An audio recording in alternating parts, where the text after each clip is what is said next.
But up next, it's Elliot. Elliot, what have you got for us? Well, Darren, touching on actually COP28 and various major international summits, between 2009 and 2021, the United Kingdom and United Kingdom taxpayers, to be specific, gave global quangos, organisations like the United Nations, the IMF, the WHO, £85 billion. Now, in 2016, we had a major national debate about who makes the laws in this country, and we chose to take back control, take back some element of our sovereignty from the European Union. But actually sitting right next to the European Union is a massive web of international organisations that have gone well beyond the remit of when they were set up in most cases following the war. And these are organisations that are taking increasing control and exerting increasing influence over our lives, over UK policy, and are taking ever more money from taxpayers. And indeed, the United Kingdom is one of the most generous funders of most of these organisations. And I think it's time we start to look again. Yeah, well, I mean, you can say that that's right in the political debate right now, isn't it? The whole ECHR debate and whether or not, you know, we actually need to be party to all of these international treaties, quangos and all the rest of it. I mean, how seriously do you think the Conservative Party has actually taken this research that the Taxpayers Alliance have put forward? I don't think they're taking it seriously at all. I think they'd rather people didn't know about this. I think Conservatives have been very unwilling to admit just how badly they've lost control over the state. I think the second that the governing party says, hang on guys, we have no ability to do anything here, we don't know what levers to pull, we don't know how to pull them, but we're giving all of your money to people that do know how to pull the levers. It's a very dangerous position for a governing party to be in, so I think they'd rather just sweep it under the carpet. And what are the Labour Party saying on it? Well, again, given they tend to like schmoozing with a lot of these global quangocrats, they're not saying much either. Well, yes. Yeah, Benjamin, you quite like schmoozing with these people, don't you? Well, I love a freebie, but, you know, it doesn't have to be from a quango. I'll take that from a lot of people. I find it very odd. You get this a lot from people that are anti-EU. You get this from people that go on about these global organisations, whether it's the United Nations, the World Economic Forum, this sort of paranoia that they're all out to get you and ruin your lives, which I think is ridiculous. But anybody knows in their normal day-to-day life that you are stronger in a team than you are being isolated, shouting at people over there. And so when you've got these global organisations where experts and governmental leaders come together and they pool ideas, they try and solve problems that you can copy and paste across different countries, pull the knowledge together, I think that is a very sensible idea. And anyone in our day-to-day lives would see that that's a rational way to lead your business. Not how it works in practice, though.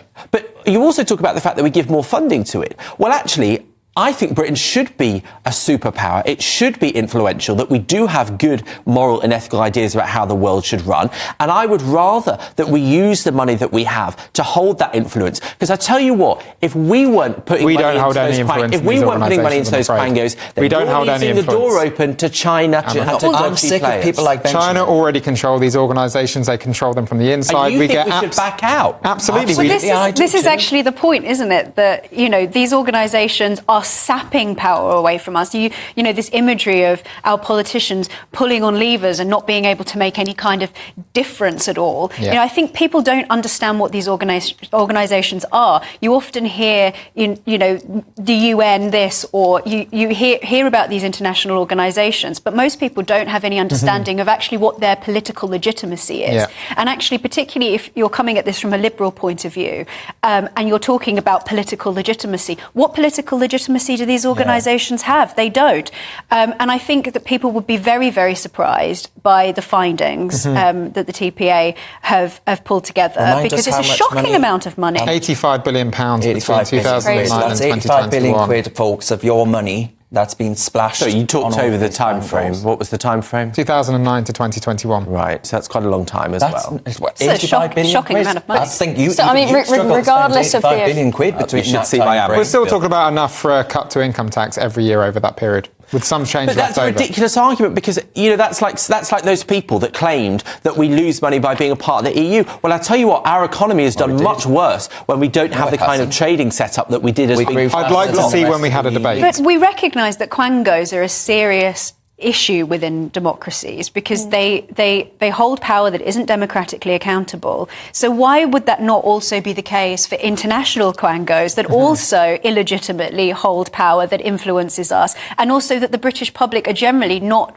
aware of because it's not something that is part of the public discussion? And Chloe, I mean, I wonder if you've any thoughts on, you know, Benjamin speaks there glowingly about the UN, for example. I don't know about you, but when the Ayatollah, for example, is chairing some UN body and we're being lectured about human rights in Britain, I say sod off, frankly. You're talking out your bottom. Yeah, exactly. I mean, Benjamin, you've said, it's great if we can all come together and come up with rules that we can copy-paste, as you said, across all different countries. We can't just have a one-size-fits-all approach to all countries. And as Emma has quite frankly pointed out, they have absolutely no legitimacy. Yes, we need to have good relationships with other countries. Yes, we have to have trade agreements and so on. But we really should minimise this international bureaucracy, which has no power whatsoever. Just as with the EU debate, a lot of people have tried to narrow it down to, how much money are we saving? It's not about money, it's about legitimacy. I mean, it's completely undemocratic to give these people more and more power. You're all sat there nodding along. You can't have it both ways. You can't say it's so powerful that it's controlling our lives and then say it's got no power, it doesn't do anything, why do we give the money to it? No, it has power, but it has no not democratic, legitimate power. That's the point. The truth is that we need rules in which all countries can agree to solve problems, to live in international laws, and these bodies do that. And I'd rather that than the kind of world we had 150 years ago.